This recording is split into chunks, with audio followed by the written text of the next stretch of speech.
اس کہانی کو آخر تک ضرور سنیے گا۔ میرا شوہر کوئلے سے بھی زیادہ کالا تھا، جبکہ میں بہت خوبصورت تھی۔ مجھے اپنے شوہر سے نفرت تھی اور اسی وجہ سے میں اس کا بچہ جنم نہیں دینا چاہتی تھی، جبکہ میرا شوہر روز میرے لیے ڈھیروں پھل فروٹ لاتا تاکہ میں اس کا صحت مند بچہ جنوں، جبکہ میں اس کا بچہ پیدا ہی نہیں کرنا چاہتی تھی، حالانکہ میری ڈلیوری کے دن بھی نزدیک تھے۔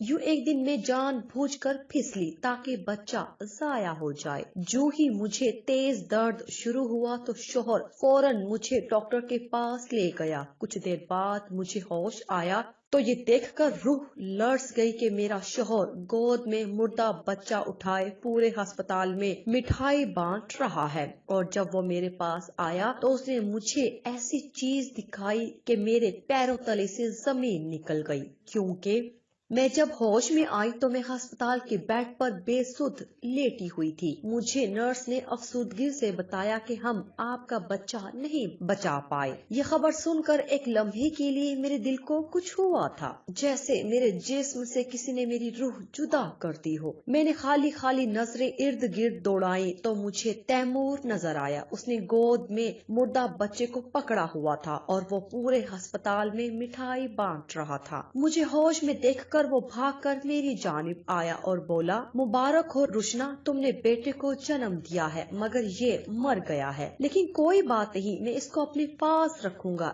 یہ میرا بیٹا ہے، میں اس کو دفن نہیں کروں گا۔ تیمور کی بات سن کر ایک دم سے میرا دل بیٹھ گیا تھا۔ اس نے مجھے بچے کی شکل دکھائی، وہ بہو میری کاپی تھا، سرخ و سفید رنگت، پیاری سی ناک، چھوٹے چھوٹے ہونٹ۔ ایک دم سے میرے دل پر ڈھیروں بوجھ پڑ گیا تھا، میں پھوٹ پھوٹ کر رو دی تھی۔ تیمور بھی رونے لگا تھا، لیکن وہ بولا، روشنا رونے کی ضرورت نہیں ہے، یہ میرا بیٹا ہے، یہ ہمارے گھر جائے گا، ہمارے ساتھ ہی رہے گا۔ میں نے اس بات کو تیمور کا جذباتی پن خیال کیا تھا، مگر میں نہیں جانتی تھی کہ وہ اپنی دھن کا پکا ہے، وہ جو کہہ رہا ہے وہ کر گزرے گا۔ اگلے دن مجھے ہسپتال سے ڈسچارج کر دیا گیا تھا۔ میں گھر گئی تو میں نے دیکھا کہ ایک کمرہ تیمور نے بچے کے لیے سیٹ کیا ہوا تھا۔ تیمور بولا، میں نے اپنے بیٹے کا نام احمد رکھا ہے، یہ احمد کا کمرہ ہے اور وہ اسی میں رہے گا۔ میں نے اس کے منہ کی طرف روتے ہوئے دیکھا اور کہا، ایسا مت کرو، ہمارا بچہ مر چکا ہے، اس کو اسلامی حکم کے تحت دفن کر دو۔ تیمور میری بات سن کر چڑ گیا تھا، وہ غصے سے بولا، آج تو تم نے یہ بات کر دی ہے، لیکن آج کے بعد میں تمہارے منہ سے ایسی کوئی بات نہ سنوں، میرا احمد زندہ ہے اور یہ میرے ساتھ ہی رہے گا۔ مجھے تیمور کی دماغی حالت پر شک ہونے لگا تھا، لیکن میں اسے کچھ کہہ نہیں پائی تھی۔ وہ میری باتوں سے تنگ آ کر اس کمرے میں شفٹ ہو گیا تھا جو اس نے احمد کے لیے سجایا ہوا تھا۔ میرے سامنے تیمور بچے کے لیے کبھی فیڈر بنا کر لے جاتا تو کبھی اس کے ڈائپر تبدیل کرتا۔ میرے دل کو کچھ ہوتا تھا۔ میں نے ایک دن غصے سے تیمور کو کہا، میرے بیٹے کی لاش کی بے حرمتی مت کرو، اس کو دفن کر دو۔ تیمور نے میرے منہ پر تھپڑ مار دیا اور بولا کہ میں نے تمہیں کتنی بار کہا ہے کہ تم میرے بیٹے کو مردہ مت کہو، میں تمہیں کچھ دکھاتا ہوں۔ وہ زبردستی ہی میرا ہاتھ پکڑ کر مجھے اس کمرے میں لے گیا جہاں پر احمد لیٹا ہوا تھا۔